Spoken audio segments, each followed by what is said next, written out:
Assalaamu calaykum.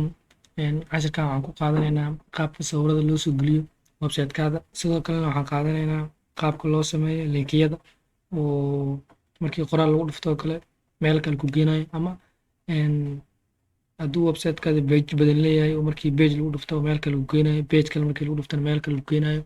Waxaa la dhahaa linki ayaa la yidhahdaa, oo markaa qoraal ku dhufato oo kale website kale ku geenayo. Marka labada cashir aan qaadan doonaa. Marka waxaan ku hormaraynaa sawirada oo qaabka sawir loo soo geliyo website-kaada. Marka ugu horeyso markaad sawir soo gelinaysid waxaa waaye sawirka waa inuu kuugu jiraa faylka markaas kuugu furan, ama faylka uu ku jiro HTML-kaada iyo CSS-kaada faylkay ku jiraan waa inuu sawirkan uu ku jiraa. Marka hadda anaga faylka nagu furan kan waaye. Marka si aysan ardayda ugu wareerin waa usoo wada bilaabeynaa oo hadda fayl cusub soo furanaynaa oo HTML iyo CSS files ku samaysanayna sawirkana markaas aan soo gelinaynaa. Marka waxaad tegeysaa open folder aad tegeysaa markaa rabtid inaad kusoo furatid folder. Marka hadda waxaan joognaa documents oo kale. Folderkaada haddaa rabtid inuu desktop ku yaalo desktopka tegeysaa, haddaa rabtid inuu ku yaalo documentiga. Marka documentiga oo kale kasoo qaad, meeshaan aad tegi kartaa new folder, ama meeshaan aad right click ku leedahay oo new folder meeshaan ka dooran kartaa. Marka faylkan waxaan iskaga bixinaynaa YouTube oo kale iska dheh. Marka hadda faylkan aan ku furanaynaa select aan leenahay. Marka hadda faylkeena waa kana nadiif waaye, waxba kuma jiraan. YouTube lesson hadda waa kana. Marka hadda waxaan sameynaynaa labadii fayl HTML-ka iyo CSS-ka ahaa. Sidoo kale waxaan sameynaynaa faylka CSS-ka ahaa styles.css. Hadda labada fayl waa kana. Marka midda saddexaad aan sameynaynaa waxay tahay inuu sawirka waxa dhahana inuu folderkeena uu ku jiraa waaye sawirka. Marka sawirka ayaan waxaan soo gashanaynaa faylkeenan oo YouTube lessons-ka oo hadda noogu furan oo labadeena fayl noogu jiraan. Sawirka waxaan rabnaa inaan folderkaas aan soo gashano. Marka hadda waxaa ku dhex jira computerka. Hadda faylkeena horta waa kana oo waxa waaye YouTube lesson oo ahay faylkeena kan waaye oo inoogu jireen HTML-kii iyo style-kii oo CSS-ka ahay. Marka sawirka inaa isku folder ku jiraan waaye. Markaa rabtid inaad sawir kusoo xirtid website-kaada, inaad sawir soo gelisid markaa rabtid, faylka uu markaas ay kugu jiraan documents-kaada waa inuu sawirka kula jiraa. Marka hadda hal sawir oo kale inta noo yaalo. Sawirkan aan soo qaadaynaa oo faylkaas gashanaynaa, ama copy aad dhaha kartaa ama cut aad dhaha kartaa. Marka hadda faylkeenii waa kana YouTube lesson oo ahay. Marka meeshaan aan paste ku dhahanaynaa sawirka. Hadda image-keena waa kana waxaa ku qoran HTML-ka, extension-kiisana waxaa waaye PNG waaye. Marka hadda waa kana sawirkeena intuu noogu jiraa. Sida caadadeed waxaan soo gashanaynaa HTML basic-kiisa oo waa qoran kartaa, ama waxaa dhihi kartaa calaamad tacjib, then inta taaban kartaa ama tab. Marka hadda waxaan soo gashanaynaa sawirkeenii. Marka hore waxaan ku rangareysanaynaa browser-ka.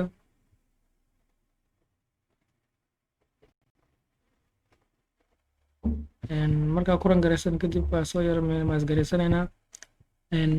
Markaa rabtid inaad sawir soo gelisid waxaa jiro tag la isticmaalo oo la yidhahdo img.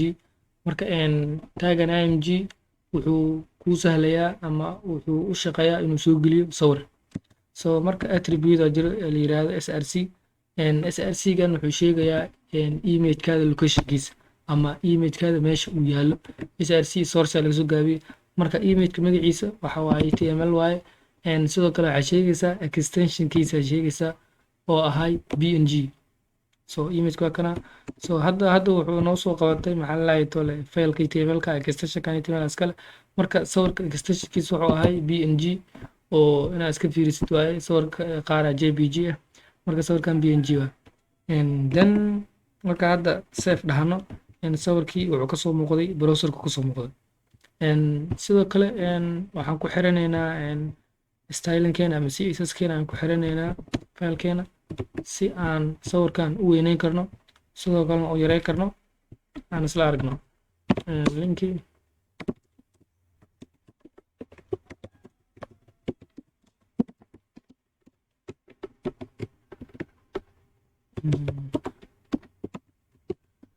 marka hadda wuu inoogu xiran yahay faylkeena css-ka. sidoo kale waxaan sawirkan waa yarey karnaa waana weyney karnaa. sida hore u egnahay markaan rabno aan html element aan style garaysan ama wax ka bedelno simply waxaa sheegaysaa oo keliya taagaas magaciisa. taagan hadda waxaa waaye img waaye. sidoo kale taagan waxa waaye self closing waaye oo mugu baahno inaad soo xirtid sida taagaska hore oo soo aragnay oo la rabo in la soo xiro. taagan in la soo xiro mugu baahno keliya self taaga la yirahdaa oo sidaan uu ku shaqeeyaa. so marka img aa leedahay wedhiskiisa waa sheegaysaa wedhiskiisa haddaa rabtid inaad ka dhigtid 100 px oo kaleeto saas inta wuxuu la ekaanaa intaasoo la ekaanaa. sidoo kale waxaan sheegi karnaa in uu ka yaraan karo. sidoo kale waxaan sheegi karnaa heydkiisa waxaan ka dhigi karnaa 300 px uu soo dheeraanaya. marka waxaa fiican mar walbaba heydkiisa inuu automatic ahaado waa u dhaaftid si markaas uu image kaaga kala jiidmin ama kaaga qabdiraan. marka autohan wuxuu la soconayaa image widhiskiisa oo widhiska hadba marka inta la geeyo qaadanaya. hadda widhiska 400 ka dhigano heydka automatic waaye oo wuxuu size garaynayaa ama si kale qaabka ugu fiican ugu soo bandhigayaa hadba balaciisa intuu la egyahay. marka always markasto imagekaada ama sawirkaada heydkiisa lama taabto oo waxaa lagu dhaafaa sida uu yahay keliya waxaa wax laga bedelaa oo keliya widhiskiisa. haddaa rabtid inuu widhiskiisa yaraado 300 400 intaa doonto waa ka dhigi kartaa. sidoo kale haddaa rabtid inaad weyneysatid waa ka dhigi kartaa intaa doontid 500. marka intaan waxaa ugu gudbaynaa cashirka imageka oo mid aad iyo aad simple u fudud ah. waxaa dhaanay taagan img-ga wuxuu kuu suurtagelinaa inaad sawir soo gelisid. attribute-kan src-na wuxuu sheegayaa imagekaada magaciisa soo sheegaysaa oo magaca kugu safgaraysan imageka magaca ku qoran markaas hadda ujeeda html.png waaye. sidaas ayaa u sheegaysaa browserka oo maxalinahay tool magaca imagekaada sheegaysaa image.png. sidoo kale waxaa dhaanay imageka waa inuu ku jiraa faylka uu kula jiro html-kaada. so marka hadda waxaan qaadanaynaa iska yara tiraynaa oo hadhow soo gashanayna markaan linkiga qaadano si aan u sameyn karno sawir linki leh oo linkiga qoraal keliya maahan oo sidoo kale waxaa laga sameyn karaa sawir oo markii sawir lagu dhufto website-ka lagu geynayo kale.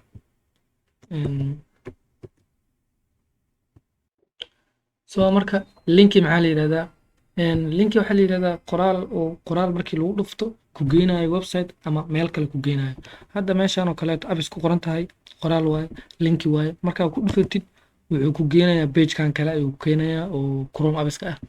marka waxaa isla sameynaynaa qaabka loo sameeyo linkiyada oo hadda haddii websitekaada uu leeyahay page badan oo kaleeto oo qofka userka markuu soo galo pagekan ku dhufto pageka kale ku dhufto oo mid walbaba geynayo meel gooni ah ama web page ama website gooni ah geynayo. markaa rabtid inaad soo gelisid linki websitekaada taaga loo isticmaalo waa oo anchor tag ah. hreftan waxay sheegaysaa adresska websitekaas oo kale ayaa la gelinayaa. marka hadda waxaa rabnaa oo kaleeto in google aa rabnaa markii lagu dhufto qoraalkeena inuu google geeya rabnaa google.com oo kale linkigada toos soo qaadanaynaa. adresska koraa ka rabnaa bas anaga https-kana ka rabnaa inaan wada qornaa ka weysanaynaa koobiyaa soo dhahnaa. marka hrefteena baastaa ku dhahna. marka hadda linkigiina waa kanaa. marka meeshaan waxaan ku qornaynaa halkan google. marka intaan maxaa waaye qoraalkan kale inta ku qornana maxaa waaye. so marka hore asla aragna oo safe dhahno waa browserka caadi uuna keliya waxaa soo muuqatay halkan waa google. kan waxa waaye adresska websiteka ama qoraalka markii lagu dhufto meesha uu ku geynayo. kanna waxa waaye qoraalka soo muuqanayo oo kan lama arkayo laakiinse midkan kale waa la arkaya oo anchor tagga meeshaan uu ka furmayaa meeshaana uu ka soo xirmayaa. marka hadda waxaan aragnaa halkan waa Google. Markaa ku dhufano waxayna geynaysaa Google ay toos noo geysa. marka laba qaab oo linkeeda leeyahay linki oo external oo marka sida hadda Google oo kaleento oo link ka baxsan website-kaada ah markaa kusoo xiraysid, iyo sidoo kale linki adiga oo page badan leh oo kale ama website-kaada page badan kala duwan leh oo markii maxaa la dhahay tole page-kan lagu dhufto u geynayo page kale, markii kan lagu dhuftana page kale u geynayo. So isagana waa sameynaynaa. marka hadda waxaan dhahnay midkan hreftan waxa waaye dhahnay addresska website-ka ama qoraalka marka lagu dhufto meesha uu geynayo. midkan waxa waaye inta soo muuqanayso ama qoraalka markaas oo laga arkayo page-ka laga arkayo waa. sidoo kale waxaa kusoo hadda waxaa sameysanaynaa file kale oo html leh oo waxaan rabnaa markii qoraalkaas lagu dhufto filekaas kale la geynayo. So meeshaan aad tegaysaa new-ga ah. So waxaad leedahay file kale iska leh ama page cusub html. page cusub waa kana isagana sidoo kale waxaan soo gashanaynaa basic html tagiska. marka kan waxaan rabnaa inuu kaas ka duwanaado. meeshan waxaan ku qoranaynaa oo kale paragraph aan ku qoranaynaa halkan waa page-ka cusub. so markaas ay dhahno in waxaan rabnaa marka hadda browserka oo inoogu rangareysan yahay oo keliya filekan oo hadda meeshan waxaa inoogu qoran halkan waa Google oo ah linkigan anaga soo gashan. marka waxaan rabnaa page-kan cusub hadda in asagana u sameyno linki oo markii lagu dhufto page-kaas kale la geynayo. marka hore waxaa yara weyneysanaa midkaanne isla sidii isticmaalayna oo anchor tagga ayaa isticmaalayna, hreftan waa isticmaalayna. meesha uu farqiga ka dhexeeya waxa waa midkan waxaa la isticmaalaa https-ka oo wuxuu ahay website oo page-kaada banaanka ka ah. marka laakiinse kan waxaa waaye page anaga leenahay waaye oo folderkeeda noogu dhex jiro. waxaan rabnaa markii oo qoraalka inta ku qori doono markii lagu dhufto uu page-kan na geynayo. marka simply waxay sheegaynaa page-ka magaciisa maxaa waaye page cusub .html. marka page-ka magaciisa sheegno intaana waxa waaye qoraalka soo muuqan doono. hadda markaa save dhahno waxba ma soo muuqan doono. marka hore waxa waaye inaan inta qoraal ku qorno. waxaa iska dhahaynaa halkan booqo waa page-keena cusub. so hadda way soo muuqatay.